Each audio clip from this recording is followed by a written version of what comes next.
चलिए हम सीटेट जो है 2024 दिसंबर का जो एग्ज़ाम होने वाला है उसके पर्पज़ से मैं आपको बताने जा रहा हूँ सीटेट के लिए अंग्रेजी के कुछ महत्वपूर्ण तथ्य और उनसे जुड़ी कुछ बातें जो एक शॉर्ट फॉर्म में होगा, और इसको समझने के बाद लगभग बहुत सारी चीज़ें जो आपके क्लियर हो सकते हैं। इसलिए आइए हम इन नोट्स को समझ लेते हैं कि क्या है सीटेट में, कैसे इंग्लिश किस तरह के पूछे जाएंगे और किस तरह से आप इनको समझ के आप रख सकते हैं। जो चीज़ नोट करना होगा वो हम बता देंगे कि कहाँ क्या नोट करके आपको रखना चाहिए, वो नोट कर लीजिएगा इस वीडियो के माध्यम से। आइए समझते हैं। सबसे पहले यहाँ पे लर्निंग एंड एक्यूशन दिया हुआ है। लर्निंग और acquisition, language can be acquired two ways, मतलब ये दो तरीके हैं। पूछा जा सकता है आपसे कि जो लैंग्वेज है कितने तरीके से एक्वायर्ड होते हैं, तो दो तरीके से एक्वायर्ड होते हैं, एक तो लर्निंग है, एक एक्यूशन। ठीक है, लैंग्वेज एक्यूशन जिसको कहते हैं, लैंग्वेज लर्निंग कहते हैं। आशा करते हैं इस बात को आप समझ गए होंगे। ये मेन पॉइंट है, आपको याद रखना हमेशा जरूरी है। ठीक है, डायरेक्टली आपसे एग्जाम में पूछा जा सकता है। आइए हम एक्यूशन को समझते हैं कि क्या है एक्यूशन। एक्यूशन होता है यह एक नेचुरल प्रोसेस है, सीधी सी बात कहे, जो बच्चा अपने आप सीख लेता है उसको हम एक्यूशन कहते हैं। इसमें इसीलिए आज पूछा जा सकता है कि एक्यूशन शुड एक्वायर्ड, मतलब एक्यूशन को क्या एक्वायर्ड हो सकता है। तो एक्वायर्ड इसमें जो है ना, आपको ध्यान रखें, कोई ग्रामर रूल के एक्वायर्ड नहीं होता है, नॉट एक्वायर्ड ग्रामर रूल। ठीक है, रूल एंड रेगुलेशन की जरूरत इसमें नहीं। सिंपल भाषा में आपको ये नोट कर लेना है, एक्यूशन में रूल एंड रेगुलेशन की जरूरत नहीं होता है और ये एक नेचुरल प्रोसेस है। आपको इस बात को दे, सो एक्यूशन ऑल्सो कॉल्ड नेचुरल। ठीक है, सबकॉन्शियस प्रोसेस, मतलब ये एक नेचुरल प्रोसेस है, और सबकॉन्शियस मतलब कॉन्शियस नहीं बल्कि सबकॉन्शियस प्रोसेस है। तो ये बातें आपको नोट में नोट कर लेना चाहिए और याद रखना चाहिए। पूछा जा सकता है डायरेक्टली कि एक्यूशन इज ए डैश, तो acquisition is a subconscious process and natural process. आशा करते हैं इन बातों को आप समझ गए होंगे। आइए हम मेन पॉइंट इनको समझते हैं, और मेन पॉइंट ही आपको ज़्यादातर याद रखना चाहिए क्योंकि यहीं से एग्जाम में डायरेक्ट आते हैं। मेन पॉइंट ये है कि ये नेचुरल प्रोसेस है, ये अनकॉन्शियस प्रोसेस है। ठीक है, उसके बाद है ये एक नेटिव लैंग्वेज होता है, मतलब इसमें जो भी होता है एक्वेशन वो नेटिव लैंग्वेज होता है। ठीक है, मतलब फर्स्ट लैंग्वेज होता है, सेकंड लैंग्वेज नहीं होता है। उसके बाद है इसमें जो होता है ये ऑटोमेटिकली होता है, ये ध्यान रखिएगा। आपको पूछा जा सकता है कि एक्वेशन होता है तो ऑटोमेटिकली होता है, मतलब अपने आप होते हैं, इसमें ग्रामर रूल नहीं होते हैं। ठीक है, पार्टिकल नॉलेज,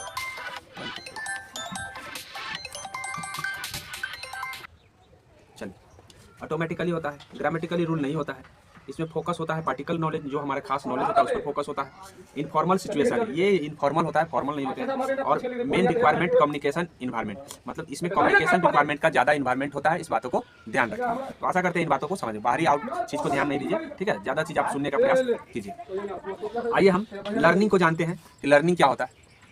अभी तो हम एक्वेशन को समझ गए, दो तरीके हैं जिसमें से हमने एक्वेशन बता दिया। आप लर्निंग को समझ लीजिए। लर्निंग सीधी सी बात है कि वहाँ पे हम देखें कि अनफॉर्मल है, यहाँ फॉर्मल है। यहाँ पे प्रोसेस के जरिए होगा, यहाँ पे लिख दिया है कि लर्निंग जो है एक प्रोसेस होता है। ठीक है, और इसमें जो है ना रूल्स का, ग्रामर का, वोकाबुलरी का रूल्स फॉलो किया जाता है। इस बातों को ध्यान रखना है कि लर्निंग में जो है ना फॉलो किए जाते हैं। और ये स्वाभाविक है कि ये लैंग्वेज सेकंड लैंग्वेज होगा, जहाँ ग्रामेटिकली रूल्स पढ़ाया जा रहा है, इसका मतलब वो मदर टंग नहीं होगा, वो सेकंड लैंग्वेज होगा। तो ये सब की पॉइंट है जो आपको याद रखने की जरूरत है, और इन चीज़ों को समझ कर रखना एक बेस देता है। मतलब ये क्वेश्चन डायरेक्ट नहीं बल्कि एक बेस के तरीके से आप जब क्वेश्चन समझने में सक्षम होंगे तभी जाकर के ये बेस आपका काम आता है। क्वेश्चन नहीं समझ में आया तो बेस क्या क्या अनबेस कोई समझ में नहीं। इसलिए हमने पहले क्वेश्चन आपको समझाने का सेट के जरिए प्रयास किया था, अब आपको नोट समझा रहे हैं तो ये चीज़ आपको समझ में आएगा। ठीक है, टीचर्स कैपेबिलिटी एंड, इसमें जो है ना टीचर के लिए कैपेबिलिटी होना चाहिए जो कि इम्पैक्ट करे लर्नर पर। ठीक है, जो सिखा सके, मतलब प्रभावित, इसमें जो है टीचर के पास कैपेबिलिटी होगा हर रूल्स के बारे में, हर चीज़ के बारे में, तभी जाकर के टीचर जो है ना सिखा पाएंगे बच्चे को। अन्यथा टीचर्स को कैपेबिलिटी नहीं है तो क्या लर्नर्स को सिखा पाएंगे। तो आशा करते हैं कि लर्निंग क्या होता है ये समझ गए आप। ठीक है, अब हम इनके मेन पॉइंट ज़्यादा महत्वपूर्ण होते हैं, मेन पॉइंट को भी चर्चा कर दे रहे हैं कि मेन पॉइंट क्या होता है इसका। मेन पॉइंट तो अभी आपको हमने बता ही दिया है कि ये सिस्टमैटिक प्रोसेस है। पहली बात, ये ग्रेजुअल प्रोसेस है, मतलब ये प्रोसेस धीरे धीरे होता है, एकाएक नहीं हो जाता है किसी में के अंदर डायरेक्ट आप ग्रामेटिकली रूल या कोई भी रूल्स डायरेक्ट नहीं सिखा सकते हैं। ये एक कॉन्शियस प्रोसेस है, वहाँ पे हमने सब कॉन्शियस प्रोसेस पढ़ा था। तो ये सारी चीज़ें हैं जो आपको मेन पॉइंट के अंदर डायरेक्ट एग्जाम में देखने को मिल सकता है। ठीक है, तो everyone has different rate learning, मतलब ये आप ये ध्यान रखिएगा, जितने भी लर्नर्स होते हैं सबके लर्निंग रेट सेम नहीं होते। तो याद रखिए रेट डिफरेंट होते हैं, मतलब लर्निंग रेट जो होते हैं, मतलब उसके सीखने का जो स्पीड होता है वो एक जैसे नहीं होते, अलग अलग होते हैं, डिफरेंट होते हैं। और उसके बाद है ये इम्पैक्ट किस पर, कौन इम्पैक्ट इस पर कर सकता है, तो एक्सपीरियंस और नॉलेज। ये एक्सपीरियंस और नॉलेज जो है ना इम्पैक्ट कर सकता है, मतलब जो लर्निंग प्रोसेस है इस पर इम्पैक्ट कौन डाल सकता है, तो एक्सपीरियंस एंड नॉलेज। ठीक है, और उसके बाद है मॉडिफाइड होता है ये चीज़ देखता है। तो आपको मेन चीज़ क्या है कि डिफरेंट रेट के लेकर के लर्निंग में आपको लिखना है, मतलब सारा चीज़ नहीं लिखना है, आपको यही लिखना है कि रेट इसका डिफरेंट होता है, इम्पैक्ट एक्सपीरियंस और नॉलेज का पड़ता है। इम्पैक्ट किसका होता है, हम जो चीज़ बोल रहे हैं उतना ही काम का है, ज़्यादा काम का नहीं है। हम चाहते तो लिखा भी देते सब कुछ, लेकिन उतना टाइम अभी हमारे पास है नहीं कि हम लिखा पाएंगे, इसलिए हम डायरेक्टली वीडियो के जरिए आपको बता रहे हैं। ठीक है, उसके बाद है लर्निंग जो है ना ये क्या हो सकता है, ये मॉडिफाइड हो सकता है नॉलेज के ऊपर। ठीक है, नॉलेज एक्सपीरियंस बिहेव के ऊपर ये मॉडिफाइड भी होता है। और उसके बाद है मोटिवेटर जो है ना क्या कर सकता है कि इस पर बहुत बड़ा असर डाल सकता है। मोटिवेटर कैसा है, और ग्रामेटिकली रूल एंड वोकैबुलरी इसमें यूज होता है, ये आपको बता ही दिया है। ये एक फॉर्मल सिचुएशन है, नॉन फॉर्मल नहीं बल्कि फॉर्मल। आशा करते हैं कि आपने लर्निंग को भी जान लिया, अच्छे तरीके से जान लिया और इस चीज़ को समझ भी लिया होगा आपने।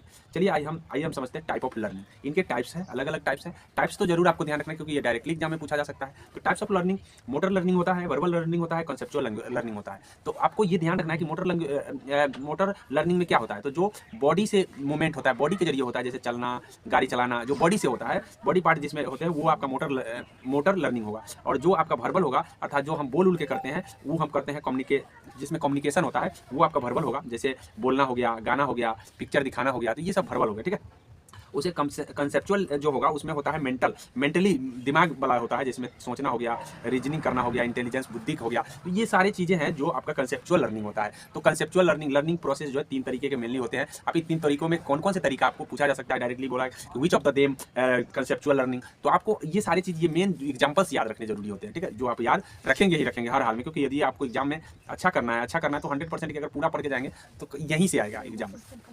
अब theory of learning and acquisition की बात कर ले रहे हैं, मतलब कुछ लोगों ने कुछ थ्योरी दिए हैं, तो उन थ्योरी को भी जान लेंगे कि कौन क्या दिया है। तो थोड़ा बहुत मैं यहाँ से भी बताऊंगा, पूरा तो मैं बता नहीं पाऊंगा, लेकिन थोड़ा बहुत बता दे रहे हैं। जीन पियाजे की बात बता रहे हैं कि जीन पियाजे से संबंधित आपको क्या याद रखना चाहिए। तो ये एक बायोलॉजिस्ट है और साइकोलॉजिस्ट भी है, और ये ध्यान रखिएगा कि ये स्विस के हैं, ठीक है। इस बातों को ध्यान रखना है, आपसे पूछा जा सकता है कि कहाँ के हैं, तो स्विस के हैं। और इसे हम फादर ऑफ चाइल्ड साइकोलॉजी भी कहते हैं, यानी चाइल्ड साइकोलॉजी के जन्मदाता हैं ये। तो ये बात आपको ध्यान रखना है, ठीक है। और उसके बाद है, और भी आपको ये ध्यान रखना है कि इन्होंने एडेप्टेशन को मेन माना है, मतलब जो इन्वायरमेंट है उनको मेन माना है, कि बच्चे जो सीखते हैं वो इन्वायरमेंट से ही सीखते हैं, ऐसा उन्होंने कहा है। और ये चीज़ हिंदी में मैंने बताया भी है आपको। और उसके बाद है एसिमिलेशन एंड एकोमोडेशन, ये ध्यान रखिएगा। ये दोनों को उन्होंने बताया कि किनके जरिए सीखता है, तो एसिमिलेशन के जरिए और एकोमोडेशन के जरिए। तो ये चीज़ हिंदी में आपको याद नहीं रखना, अंग्रेजी में याद रखना, क्योंकि अंग्रेजी में आपको अंग्रेजी ही शब्द आएंगे, इसलिए आपको ये एसिमिलेशन और एकोमोडेशन किसके थ्योरी में आते हैं, तो आपको जीन पियाजे के थ्योरी में आते हैं, ये बात ध्यान रखना है। According to him child collect small chocks unit knowledge and max, मतलब यूनिट में नॉलेज कलेक्ट करते हैं, ऐसा उन्होंने बताया है। और child creates his own world, मतलब बच्चा अपना संसार अपने बनाता है, ये चीज़ उन्होंने कहा है। तो मेरे ख्याल से ये बात आपको समझ में आ गया होगा किसकी बात है ये, तो ये जीन पियाजे की मैंने बात बताया। कॉन्सेप्ट ऑफ चॉम्स्की की बात कर लेते हैं, थोड़ा सा चॉम्स्की ने भी क्या बताया है आप देख लीजिए। चॉम्स्की जो बताया है, ये सबसे पहले तो ये अमेरिकन है और ये फिलोसफर हैं, ये संज्ञानात्मक साइंटिस्ट भी इनको माना जाता है, हिस्टोरियन है, बहुत सारी चीज़ें हैं, लेकिन ध्यान रखना है कि ये अमेरिकन है। ये आपके एग्जाम की दृष्टि से महत्वपूर्ण है। और according to him children are born with inherited ability, मतलब वो ये कह रहे हैं कि भाई बच्चा अपने क्षमता लेकर जन्म लेता है, मतलब अपने माता पिता की क्षमता से ही जन्म लेता है, जिससे जिस तरह से उसके माता पिता की एबिलिटी होती है उसी तरीके की एबिलिटी उनमें होती है, ये चीज़ है। और लर्न ह्यूमन लैंग्वेज, और जिसके कारण ह्यूमन लैंग्वेज को वो सीख पाता है। जैसे कोई भी चीज़ें हैं जो वो मतलब अपने अनुवांशिकता के लेकर के वो सीख पाता है, ये चीज़ बोला कि जैसे उसकी माता पिता में सीखने की क्षमता होगी या जिस तरह से उन टैलेंट होंगे तो वैसे वो सीख पाता है। तो इनहेरिटेड एबिलिटी उसी को हम कहते हैं। आशा करते हैं इन बातों को समझ गए होंगे। आइए देखते हैं उसने जो बताया है, उसने LAD बताया है। LAD को क्या है, लैंग्वेज एक्विजिशन डिवाइस, मतलब उन्होंने बताया कि एक व्यक्ति ही एक LAD है, मतलब लैंग्वेज एक्विजिशन डिवाइस है, मतलब वो एक प्रकार का डिवाइस ही है। और उन्होंने बताया है कि LAD apply the rules of language, मतलब ये किस पर अप्लाई होता है, तो रूल्स ऑफ लैंग्वेज पर ही अप्लाई होता है। और need learn grammar and structure, और ये इन्होंने ग्रामर और स्ट्रक्चर की बात भी किया है कि ये इसमें किसकी ज़रूरत होती है, तो ग्रामर एंड स्ट्रक्चर की जरूरत है। He point out that children could not learn language through imitation, मतलब अब ये चीज़ उन्होंने निगेटिव कहा है कि इमिएशन से मतलब इमिएशन एलोन वो लर्न नहीं कर सकता है, बच्चा जो है ना इमिटेशन मतलब नकल करके नहीं सीख सकता, ये चीज़ उन्होंने बोला है। तो चॉम्स्की के बारे में आपने सुना कि क्या क्या चीज़ उन्होंने बोला है, और इमिटेशन से एलोन मतलब इमिटेशन एलोन नहीं कर सकता है, अकेले में वो नकल नहीं कर सकता, ये चीज़ उन्होंने बोला है। तो ये ध्यान रखिएगा, पॉइंट आउट क्या है। अब हम बाइगोत्स्की कॉन्सेप्ट थोड़ा जान लेते हैं।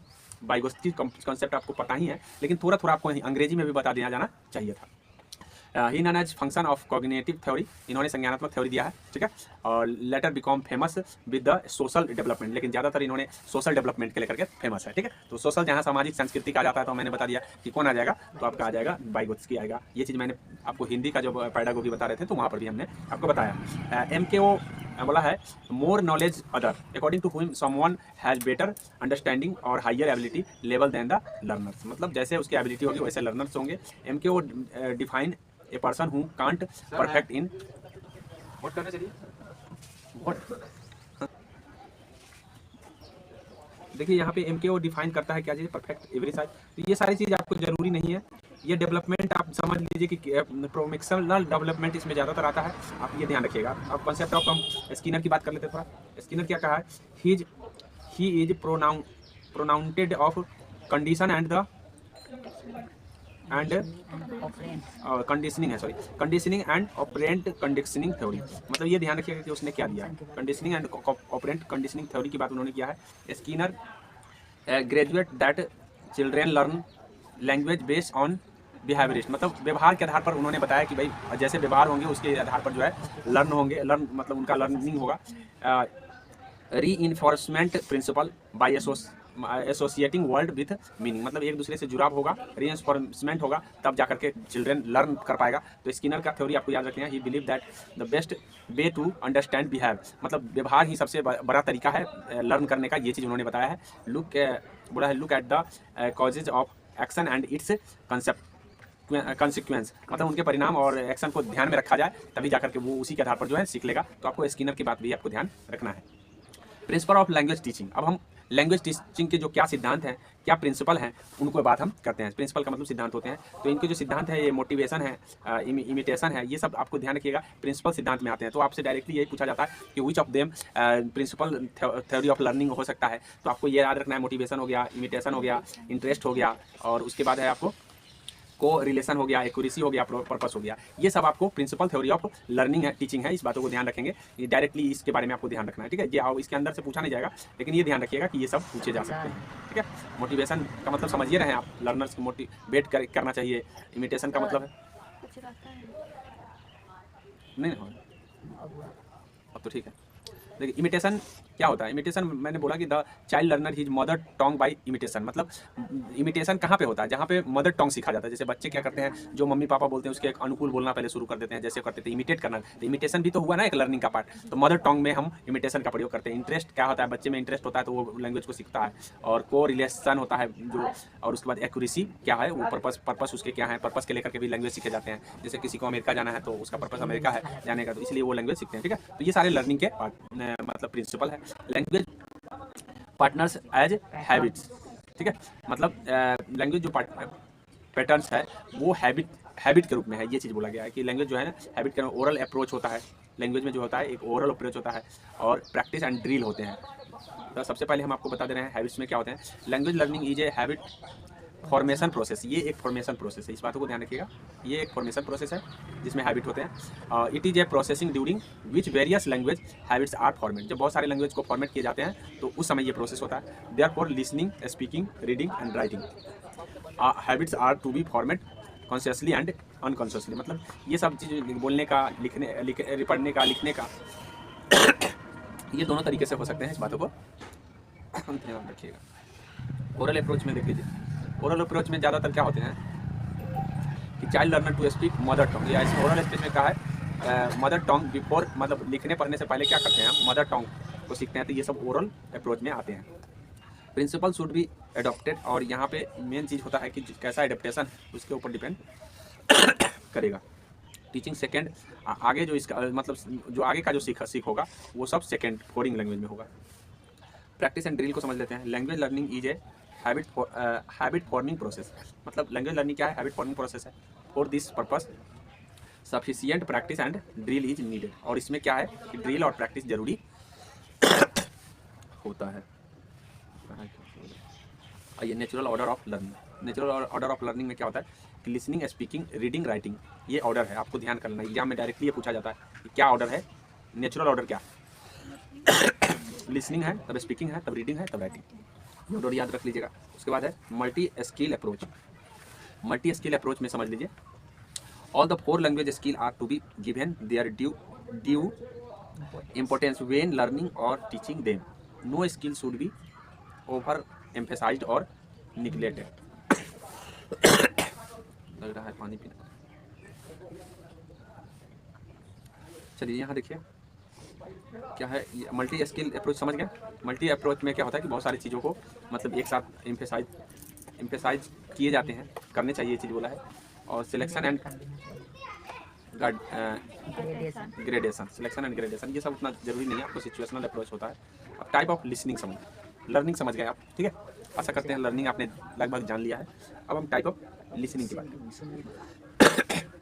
लिसनिंग में क्या होता है कि डिस्क्रिमिनेटिव लिसनिंग होता है और कॉम्प्रिहेंसिव लिसनिंग होता है, ठीक है। तो पूछा जा सकता है आपसे कि डिस्क्रिमिनेटिव लिसनिंग और कॉम्प्रिहेंसिव लिसनिंग में क्या होते हैं।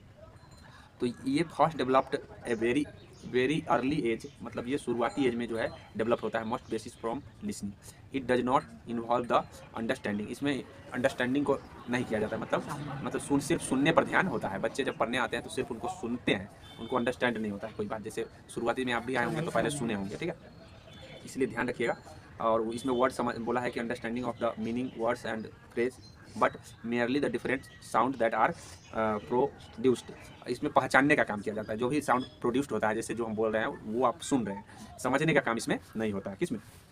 डिस्क्रिमिनेटिव लिसनिंग में। और कॉम्प्रिहेंसिव में वही होगा, सब चीज़ समझा जाएगा, ठीक है। सब types in order to be able to comprehensive listening the, मतलब इसमें मीनिंग को समझा जाता है। कॉम्प्रिहेंसिव में बताए भी हुए हैं कि कॉम्प्रिहेंसिव में क्या होता है। कॉम्प्रिहेंसिव लर्निंग का मतलब क्या होता है, इसका मतलब अंडरस्टैंडिंग द, मतलब ऑब्जेक्ट, जो भी चीज़ को हम या वर्ड को हम समझ रहे हैं तो वो कॉम्प्रिहेंसिव लिसनिंग कहलाता है, ठीक है। टाइप ऑफ स्पीकिंग समझ लीजिए। अब टाइप ऑफ, आपने लर्निंग समझा, टाइप ऑफ लिसनिंग समझा, और टाइप ऑफ स्पीकिंग समझ लीजिए। टाइप ऑफ स्पीकिंग जो है ना वो इंटरेक्टिव होता है और पार्टियाली होता है, ठीक है। पार्टियाली इंटरेक्टिव होता है और नॉन इंटरेक्टिव होते हैं। तो आपको स्पीकिंग का भी आपको नोट ये जरूर तैयार कर लीजिएगा, जो शॉर्ट में हम जितना बता रहे हैं, ठीक है। और इंटरेक्टिव में क्या होता है कि इसमें फेस बाय फेस होता है, मतलब जैसे हम आमने सामने रह के पढ़ा रहे हैं तो ये इंटरेक्टिव लर्निंग होगा। क्या होगा? इंटरेक्टिव स्पीकिंग होगा, क्योंकि हम सामने सामने बोल रहे हैं, फेस बाय फेस होगा। तो पूछा जाता है कि जब हम फेस बाय फेस कर रहे हैं, कन्वर्सेशन कर रहे हैं, तो ये किस तरह के स्पीकिंग होंगे, तो ये आपको इंटरेक्टिव होगा। पार्टियली इंटरेक्टिव में क्या होता है, speaking situation can B public speech, मतलब जहाँ पे बहुत सारे लोगों को एक साथ भाषण दे रहे हैं, तो वो हो जाएगा आपका, क्या हो जाएगा, वो आपको पार्टियली इंटरेक्टिव हो जाएगा। नॉन इंटरेक्टिव में आपका हो जाएगा, जैसे speaking situation can be totally non such as when recording, जैसे रिकॉर्डिंग में सुन रहे हैं, यूट्यूब सुन रहे हैं, तो ये सब आपको नॉन इंटरेक्टिव हो जाएगा। तो आप समझ गए इन चीज़ों को, मतलब चीज़ को समझ लीजिए, हिंदी में आप लिख लीजिए वहाँ पे, ताकि आपको ये बात याद रहेगा। ये हिंदी में जैसे कहने का मतलब ये और ये नहीं लिखिएगा, ये आपको अंग्रेजी में ही लिखना है, क्योंकि आपको याद रहेगा कि हाँ इसको ये करें, इसको ये करें। लेकिन हम जो हिंदी में बता रहे हैं आपको हिंदी में जानना जरूरी है, क्योंकि हिंदी में जानेंगे तभी वहाँ समझ पाएंगे। आगे समझे, आइए हम समझते हैं आगे। Role of listening in language development. अब लिसनिंग का डेवलपमेंट में क्या रोल है ये समझते हैं। तो लिसनिंग जो स्किल है, listening skill are the first in the development of linguistic skills. मतलब कोई भी अगर लैंग्वेज सीखने जा रहा है तो लिसनिंग स्किल पहले होना चाहिए, पहले आपको सुनने आना चाहिए। क्या होता है कि बच्चा जब आता है ना, शुरू में कोई भी बच्चा तो आपका बातें नहीं सुनेगा, आप इधर सुन, इधर तो उधर ध्यान है, उधर सुन, इधर ध्यान है। तो वो समझिए लिसनिंग स्किल उस समय उसका डेवलप करना है, ठीक है। तो वहाँ पे होता है कि जरूरी है फर्स्ट, मतलब जो listening skill are the first in the development of the language. कोई भी लैंग्वेज को अगर सिखाना है तो उसको लिसनिंग स्किल पहले आना चाहिए। Listening skill are mean to be develop the ability of the student to listen, मतलब सुनने की एबिलिटी बनाना लिसनिंग स्किल होता है, ठीक है। Well to the throw other and take their meaning, और इसको मीनिंग को, तो ये आप समझ गए होंगे लिसनिंग स्किल क्या होता है। और उसके बाद है अब लिसनिंग लैंग्वेज डेवलपमेंट में आपका लिसनिंग स्किल होना चाहिए फॉर प्रोनाउंसिएशन। अब उसके बाद प्रोनाउंसिएशन उनको आना चाहिए। Listening is a natural process through which children develop the skill of pure pronunciation, मतलब ये एक जो है ना शुद्ध प्रोनाउंसिएशन होना चाहिए इसमें, ठीक है। और and the child is able to overcome the difficulties related to pronunciation, मतलब जिसके कारण बच्चा जो है अपनी परेशानी को क्या कर रहा है, ओवरकम मतलब नियंत्रण कर पाता है। मतलब प्योर प्रोनाउंसिएशन होना चाहिए, मतलब शुद्ध प्रोनाउंसिएशन होना चाहिए। ग्रोथ ऑफ वोकाबुलरी, और वोकाबुलरी को भी ग्रोथ करना है। अगर शब्द नहीं आएंगे तो क्या लैंग्वेज जान पाएगा? कोई भी लैंग्वेज जानने के लिए उनके शब्द आने चाहिए। तो the process of listening increase the children, तो डिक्शनरी, ये डिक्शनरी के द्वारा इंक्रीज होगा। Through which the language develop is the increase, मतलब डिक्शनरी उसके जरिए जो है ना वोकाबुलरी को क्या किया गया, टू ग्रेस्प अदर नॉलेज, और कुछ अदर एक्स्ट्रा नॉलेज होना चाहिए बच्चे में, तब जाकर के वो लैंग्वेज सीखा। मतलब listening such a process through which a child accept the feeling, मतलब उसमें अदर में क्या होता है, फीलिंग होता है, थ्रू एंड एक्सपीरियंस होता है। ये सब उनको फीलिंग और एक्सपीरियंस उसके अंदर होना चाहिए, तब जाकर के वो नॉलेज मतलब लैंग्वेज को सीख पाते हैं। और उसके बाद है डिफरेंटेशन ऑफ साउंड्स, और साउंड का डिफरेंटेशन को भी समझ पाते हैं। बहुत बच्चा जो है ना साउंड को ही नहीं समझ पाता है, तो डिफरेंट साउंड को जिसको पहचानने आता है तो वो लैंग्वेज को सीख लेता है। आगे समझ, तो आशा करते हैं कि आपने अभी जो देखा है, क्या देखा है, टाइप्स ऑफ स्पीकिंग नहीं, आपने role of learning language development देखा। भाई किनका रोल है, तो रोल आप सबसे पहले किनका है, 5 गो रोल है, 5 गो रोल को आपको एक साथ नोट करना है, उनके बारे में थोड़ा आपको हिंदी में नोट डाउन करना है, ठीक है।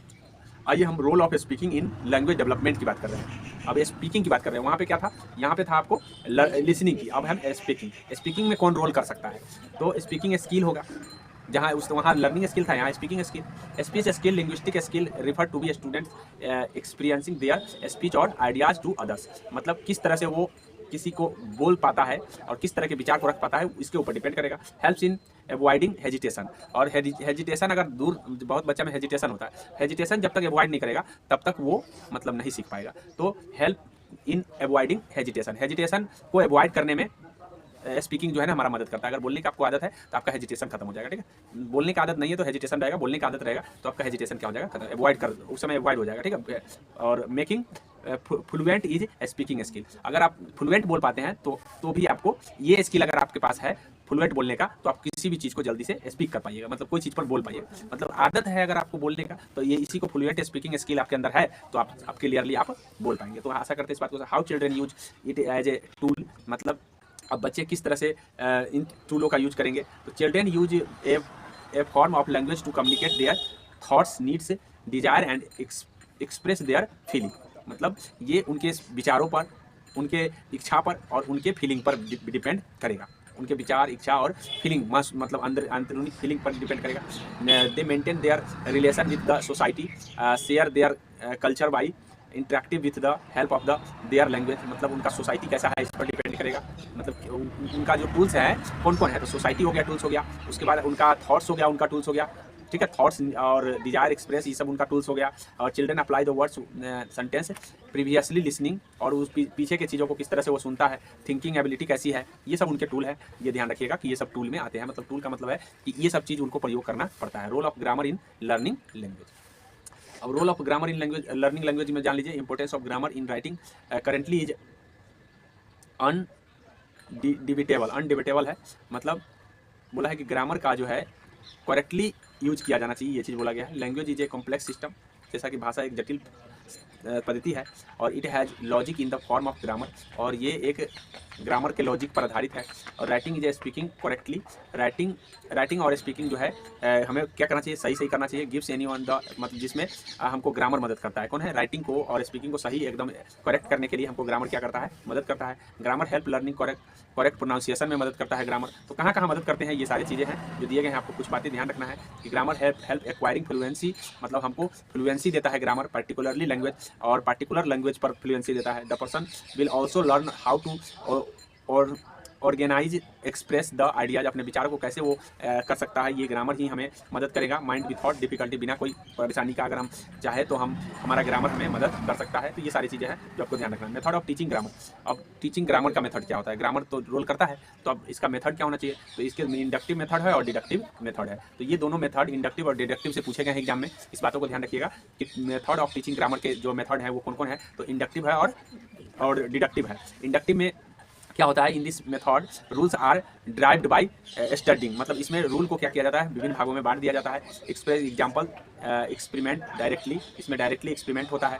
और this teaching method is a the student centred, इसमें जो है ना बच्चे केंद्र में होते हैं, मतलब इसमें जो है बच्चे को केंद्र, इस मेथड में बच्चे को केंद्र में रख कर किया जाता है, ठीक है। Which emphasise the student learning by doing, it is psychologically method, ये एक साइकोलॉजिकली मेथड है।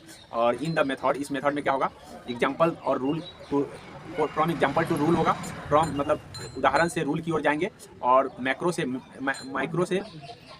माइक्रो की ओर, मतलब बड़े से छोटे की ओर जाएंगे, और स्पेसिफिक से जनरल की ओर जाते हैं, स्पेसिफिक मतलब विशेष से समान की ओर जाते हैं, सिंपल भाषा में कहे तो विशेष से समान की ओर, और जानकारी से अज्ञात की ओर जाते हैं, जिसको हम नॉन से अननोन कहते हैं, और from the tangible to intangible, मतलब टेंजिबल से मतलब मूर्त से अमूर्त की ओर, ठीक है, मूर्त से अमूर्त। तो ये इंडक्टिव मेथड, जिसको हम इंडक्टिव मेथड कहते हैं, एक डिडक्टिव मेथड होगा। तो इंडक्टिव मेथड में आपको ये याद कर लेना है कि क्या क्या होता है, ये आपके एग्जाम में डायरेक्टली आ जाएंगे। और डिडक्टिव मेथड में क्या होता है कि माइक्रो से मैक्रो की ओर, मतलब हम क्या करते हैं कि सूक्ष्म से हम स्थूल की ओर जाते हैं, और फ्रॉम जनरल से स्पेसिफिक, तो जस्ट यहाँ इसका उल्टा हो गया, वहाँ स्पेसिफिक से जनरल था। तो डिडक्टिव मेथड में क्या होता है, इंडक्टिव मेथड में क्या होता है, फ्रॉम नॉन से नॉन की ओर जाते हैं, फ्रॉम रूल से एग्जाम्पल की ओर जाते हैं। तो इंडक्टिव और डिडक्टिव दोनों आप लिख के याद कर लेंगे ताकि आपको आसान होगा। तो अभी तक हम कितने पेज पर आ गए, 11 पेज पर।